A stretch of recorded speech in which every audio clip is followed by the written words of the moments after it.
Have you ever cried silently while everyone thought you were okay? That was me, smiling on the outside but tired, empty, and asking, hanggang kailan ako magtitiis? I'm a teacher. I'm a teacher, a wife and a mom.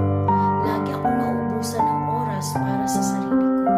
Pagod sa trabaho, di sapat ang kita, laging may bayarin pero wala namang naiipon.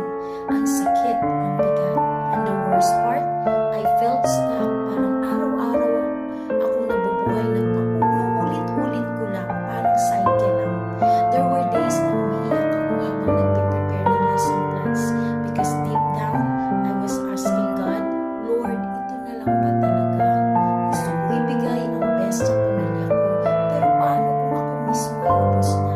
And then one night, habang scroll ako sa phone ko, I saw a story. Someone just like me, isang nanay, isang empleyado, isang pagod na breadwinner. Pero she said yes to a digital business. That one yes changed everything for her. And I thought, bakit hindi ko subukan? I started my digital business habang nagtuturo pa rin ako full-time.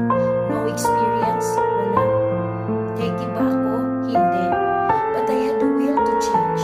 And guess what? This business gave me something I never had before. Hope.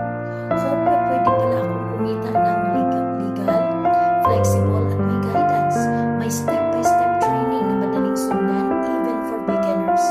May mentorship at support. Hindi ka nag-iisa. Pwede ka kahit part-time at kahit saan ka pa. May system na nagtatrabaho para sa iyo kahit natutulog ka. Legal, may tax benefits at pwedeng ipamana sa pamilya mo. Most of all, it gave me purpose again. This is for tired moms, the OFWs na gustong umuwi, the teachers na gustong may extra, the caregivers, the employees, the dreamers. Kung ikaw ito, alam kong nararamdaman mo rin yung pagod. But please know this, there's another way. It's not too late to start. Hindi mo kailangang maging perfect. You just have to be willing. Kung may pangarap ka para sa pamilya mo, para sa future mo, God placed the desire in your heart for a reason. At hindi ka nilagay dito sa aking video na ito ng aksidente. Maybe this is the right answer and this is the one you've been praying for. Hindi pa ako milyonarya pero ngayon ay mas may time ako for my family, mas may peace ako sa puso ko, and every single day, I'm building something I can pass on to my kids. Hindi lang ito extra income.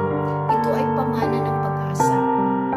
If this touch your heart, if this feels like ako yan, then please don't ignore that voice inside you. Comment info below or message me privately and I'll send our free 90-minute webinar. No pressure, just clarity. Let's talk, let's build, let's grow, and together we can create something